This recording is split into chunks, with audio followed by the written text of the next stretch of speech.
আসসালামু আলাইকুম প্রিয় দর্শক, মাইশা কুকিং হোমে আরও একবার স্বাগত জানাই। আজ আমি খুবই মজাদার এবং মুচমুচে ডালপুরি তোমাদের সাথে শেয়ার করব। আজকের রেসিপিটি দেখার পরে তোমরাও খুব সহজে এভাবে ডালপুরি তৈরি করে নিতে পারবে।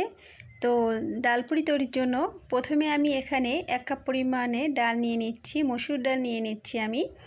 আর ডালটাকে কিছুক্ষণ ভিজিয়ে রেখে ভালোভাবে ধুয়ে নিয়েছি। এখন আমি একটি প্যানের ভিতরে ডালটাকে সিদ্ধ করতে দিচ্ছি। আমি ডালের ভিতরে দিয়ে দিচ্ছি কিছু কাঁচামরিচ কুচি আর রসুন কুচি, সামান্য কিছু লবণ আর কালারের জন্য একটু হলুদের গুঁড়ো দিয়ে দিচ্ছি। ডালটাকে আমি সিদ্ধ করতে দিয়ে বাকি কাজগুলো করে নিব। ডালপুরি তৈরির জন্য আমি ডো তৈরি করে নিব। এর জন্য 1.5 কাপ পরিমাণে ময়দা নিয়ে নিচ্ছি। তোমরা চাইলে ময়দার পরিবর্তে আটাও নিতে পারো। দিয়ে দিচ্ছি আমি টেস্ট অনুযায়ী লবণ, কিছু রান্নার সাদা তেল দিয়ে দিচ্ছি। এখন আমি ময়দার সাথে তেলটাকে খুব ভালোভাবে মিক্স করে নিব। তেলের সাথে ময়দাটাকে এমনভাবে মিক্স করে নিতে হবে যাতে এভাবে হাতের মুঠোয় নিলে দলা পেকে যায়। এখন আমি অ্যাড করে দিচ্ছি হালকা কুসুম গরম পানি। অল্প অল্প করে পানি অ্যাড করে আমি ডোটা তৈরি করে নিব। আর এই ডোটা অনেক বেশি নরম করা যাবে না, হালকা একটু শক্ত করে তারপরে ডোটা তৈরি করে নিতে হবে। তো আমি এখানে ডোটা তৈরি করে নিয়ে এখন রেস্টে রেখে দিব একটি ঢাকনা দিয়ে, তারপরে রেস্টে রেখে দিচ্ছি। এদিকে আমার ডালটা প্রায় হয়ে গেছে। পানিটা খুব ভালোভাবে শুকিয়ে নিতে হবে। আমি একটু নেড়ে চেড়ে দিয়ে ভালোভাবে পানিটা শুকিয়ে নিচ্ছি।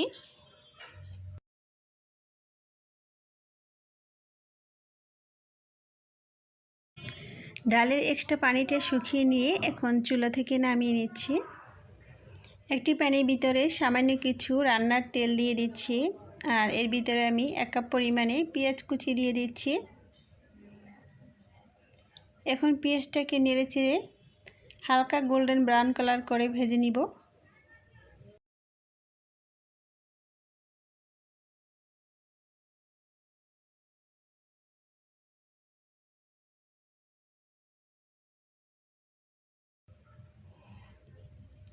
আমি যে ডালটা সিদ্ধ করে নিয়েছি সে ডালটাকে দিয়ে দিচ্ছি আমি সামান্য কিছু জিরের গুঁড়া দিয়ে এখন আমি পেঁয়াজের সাথে ডালটাকে খুব ভালোভাবে মিক্স করে নিব।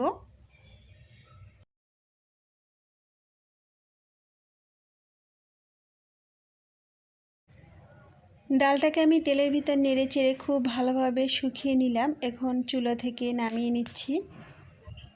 আমি যে ডোটা রেস্টে রেখে দিয়েছিলাম সেটা কিন্তু খুব সুন্দর সেট হয়েছে এবং অনেক সুন্দর সফট হয়েছে। আমি আরও একটু মেখে নিয়ে ময়দা থেকে কিছুটা ময়দা নিয়ে লেচি তৈরি করে নিচ্ছি।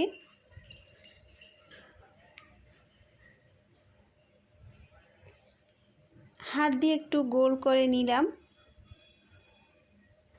তোমরা একটু ভালোভাবে লক্ষ্য করলেই কিন্তু এমন সুন্দর ডালপুরি তোমরাও ঘরে বসে তৈরি করে নিতে পারবে।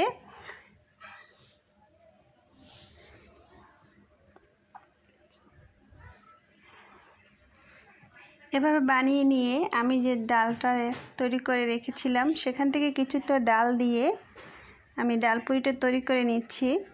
আর দেখো এটা কতটা সহজ তৈরি করে নেওয়া।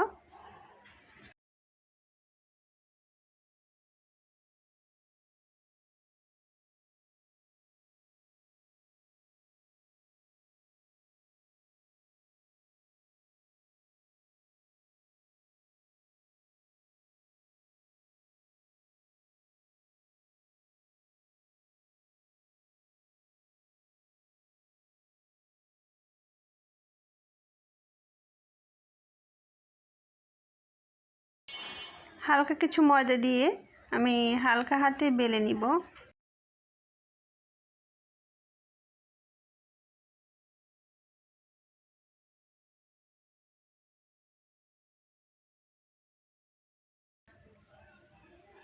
এভাবে যদি তোমরা ডালপুরি তৈরি করো তাহলে কিন্তু প্রত্যেকটা ডালপুরি ফুলকো ফুলকো এবং মুচমুচে হবে। তো আমি একটি ডালপুরি তোমাদের তৈরি করে দেখিয়ে দিলাম। এখন আমি ভেজে দেখাবো। তেলটাকে খুব ভালোভাবে গরম করে তারপরে ডালপুরিগুলো ভেজে নিতে হবে। বন্ধুরা, আজকের রেসিপিটি তোমাদের কাছে কেমন লাগলো অবশ্যই কমেন্ট করে জানিও। আর যদি ভালো লাগে তাহলে আমার ভিডিওতে একটি লাইক দিয়ে চ্যানেলটি সাবস্ক্রাইব করে রেখো। আর তোমাদের ফ্যামিলি ফ্রেন্ডদের সাথে আমার ভিডিওটি শেয়ার করে দিও। ভিডিওটি সম্পূর্ণ দেখার জন্য অনেক অনেক ধন্যবাদ। আল্লাহ হাফিজ।